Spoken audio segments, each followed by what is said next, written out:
ये क्या है, बड़ा सा कप शेप्ड स्ट्रक्चर, क्या बोलेंगे इसको, बमेंस कैप्सूल। क्या बोलेंगे, बमेंस कैप्सूल, बोमेंस कैप्सूल।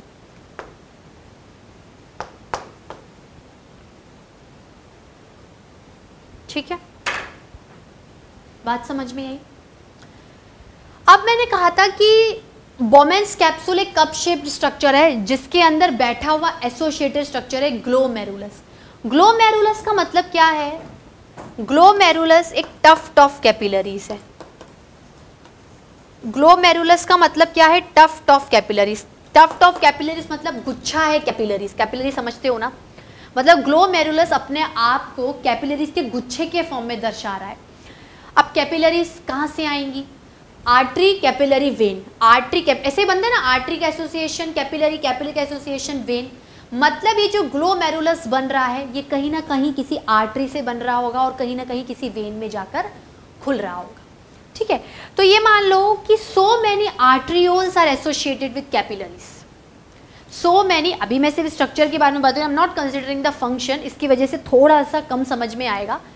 देखो ऐसे आप क्या करो, पहले तो ग्लोमेरुलस का सिंपल डायग्राम बनाओ, इसमें कंफ्यूज मत हो आप। ये कैपिलरीज का क्या है, गुच्छा है।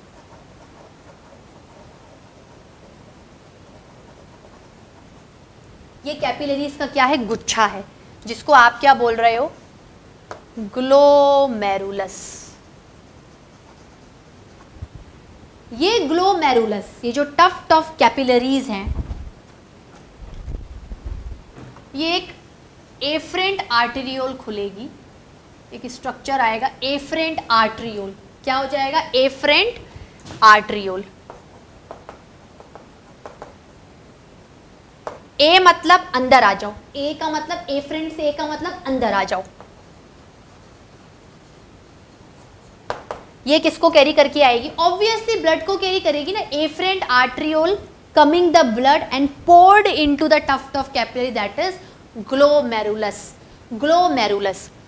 अब थोड़ा सा आगे का बताती हूँ कि भाई जैसे ब्लड आया, ब्लड छन के क्या हो गया, नीचे गिर गया, तो जो बचा हुआ ब्लड है वो कौन ले जाएगा, बचा हुआ ब्लड इफरेंट आर्टेरियोल ले जाएगी। बचा हुआ ब्लड कौन ले जाएगी, इफरेंट आर्टेरियोल। ई मतलब एग्जिट, ए मतलब अंदर आ जाओ, ई मतलब बाहर चले जाओ। Efferent arteriole. एफरेंट आर्टेरियोल का डायामीटर इफरेंट आर्टेरियोल के कंपैरिजन क्या है, ज्यादा है। एफरेंट आर्टेरियोल का जो डायामीटर है, ल्यूमन है, विड्थ है, वो क्या है, इफरेंट आर्टेरियोल के कंपैरिजन बड़ा है। मतलब ये थिक होगी, ये क्या है, थिन है। बड़ा डायमीटर, छोटा डायमीटर। ये एंट्री ले रही है, एग्जिट कर रही है, किसके रिस्पेक्ट में, ग्लोमेरुलस, टफ्ट ऑफ कैपिलरी। बस इतना देख लो, फंक्शन के टाइम पे इसका रोल समझ में आ जाएगा। अभी सिर्फ स्ट्रक्चर पढ़ रहे, स्ट्रक्चर पे कॉन्सेंट्रेट करो। ठीक है, एक साथ बता दूंगी, समझ में तो आ जाएगा, फिर घर जाके भूल जाओगे। ठीक है, क्योंकि लिखेंगे अपन एकदम सीक्वेंस वाइज। तो एफरेंट आर्टेरियोल खुलेगी टफ्ट ऑफ कैपिलरी, मतलब ये मान लो कि एक एफरेंट आर्टेरियोल आई, ये आपकी एफरेंट आर्टेरियोल आई, और इसने क्या करा, अपने आप को ब्रांच कर दिया। इतनी सारी ब्रांचेस कर दी, इतनी सारी ब्रांचेस में डिवाइड हो गई कि गुच्छा बन गया कैपिलरीज का। एफरेंट आर्टेरियोल ने अपने आप को कैपिलरीज में ब्रांच किया, इतनी ब्रांचिंग हो गई कि आपस में क्या, गुच्छा बन गया। उस टफ्ट ऑफ कैपिलरीज को आपने क्या बोला, ग्लोमेरुलस। ठीक है, और जो चीज कैपिलरीज को लेके दे रही है, कुछ चीज बाहर भी तो निकलेगी, तो ये टफ्ट ऑफ कैपिलरीज इंटर्न एक सिंगल वापस से ट्यूब में अराइज होगा बाहर निकलने के लिए, जिसको क्या बोलेंगे, इफरेंट आर्टेरियोल। जिसको क्या बोलेंगे, efferent arteriole. I think this much is clear. Clear है, आगे चलें स्टूडेंट्स, बात को आगे बढ़ाएं। ठीक है, ये हो गया। अब चलो, बोमेंस कैप्सूल भी हो गया, ग्लोमेरुलस भी हो गया।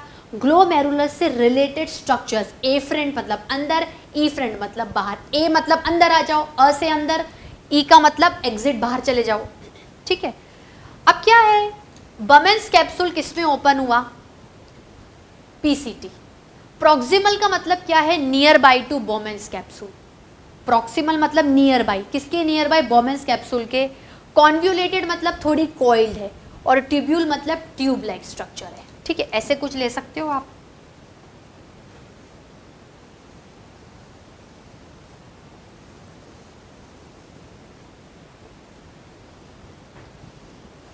ठीक है, बहुत सारी कॉइलिंग होती है, मैं आपको समझाने के लिए एक बता रही हूं। ठीक है, ये क्या है आपकी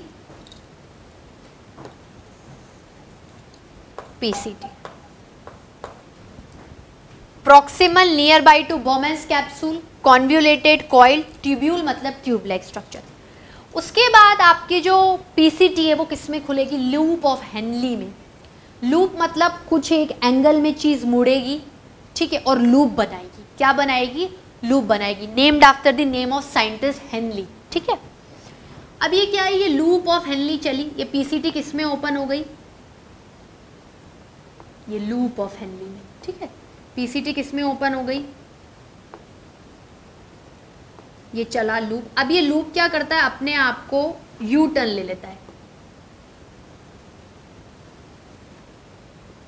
पीसीटी से क्या हो गया, लंबी लंबी ट्यूब पे। लूप ऑफ हेनले भी क्या है आपका, क्या है, लेदे के जो नेफ्रॉन है ना, 2 पार्ट्स में कंपोज्ड है। एक तो बड़ा सा कैप्सूल का फॉर्म, जिसने अपने कप का फॉर्म, जिसने अंदर टफ टफ कैपिलरीज को बिठा रखा है, और बाकी जो निचला पोर्शन है कलेक्टिंग डक्ट तक मान लेना ट्यूब का कंपोज्ड है। सिर्फ ट्यूब ही ट्यूब का नेटवर्क आपको नजर आएगा। ठीक है, अब क्या है, ये जो चला चला चला चला, फिर इसने यू शेप्ड लूप बना लिया, यू शेप्ड टर्न ले लिया और आगे चला गया, और क्या हो गया, आगे चला गया। तो ये जो आपका लूप ऑफ हेनली है, इसमें देखना आपके पास 2-3 पार्ट्स हैं, सॉरी 2 नहीं 3 पार्ट्स हैं। एक ये इसकी लिम्ब है, लिम्ब मतलब ये एक इसका पोर्शन है जो नीचे की तरफ जा रहा है। क्या आप इसे डिसेंडिंग लिम्ब बोल सकते हो, बिल्कुल बोल सकते हो। फिर एक यू शेप्ड पोर्शन आएगा, यू शेप एंगल आएगा, फिर जो लिम्ब है वो ऊपर चली, लिम्ब मतलब पार्ट, हाथ पैर जो भी आप कंसीडर कर लो, ठीक है, ऊपर चला जाएगा। तो आप इसे असेंडिंग लिम्ब बोल सकते हो, बिल्कुल बोल सकती हूँ। तो ये क्या है, ओवरऑल आपका लूप ऑफ हेनली है।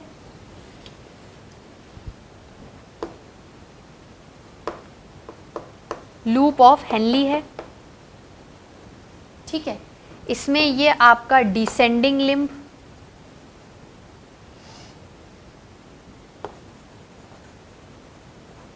डिसेंडिंग लिम्ब, ठीक है, ये यू शेप्ड, इसको आप यू शेप्ड भी बोल सकते हो, ठीक है, और ये आपका असेंडिंग लिम्ब।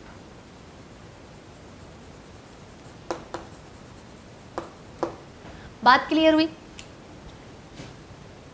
अब क्या है, लूप ऑफ हेनली किसमें खुलेगा, डिस्टल कॉन्व्यूलेटेड ट्यूब, मतलब इसी तरीके से। डिस्टल का मतलब बमेंस कैप्सूल से दूर आ गया, कॉन्व्यूलेटेड कॉइल्ड, और ट्यूब्यूल मतलब ट्यूब। तो सिंपल।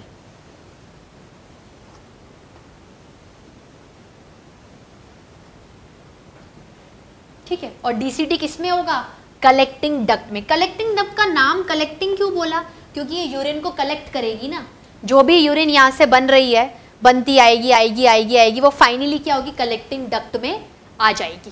किसके अंदर आ जाएगी, कलेक्टिंग डक्ट में। कलेक्टिंग डक्ट माइनर कैलिक्स को देगी, खुद सोचो, फिर मेजर कैलिक्स, रीनल पेल्विस और यूरेटर्स। ठीक है, ये किस में ओपन हो गई, कलेक्टिंग डक्ट में। तो ये क्या है आपकी डीसीटी, और ये क्या है आपकी कलेक्टिंग डक्ट। ये है आपका एक जनरल नेफ्रॉन का डायग्राम। ये क्या है आपका एक जनरल नेफ्रॉन का क्या है, डायग्राम है।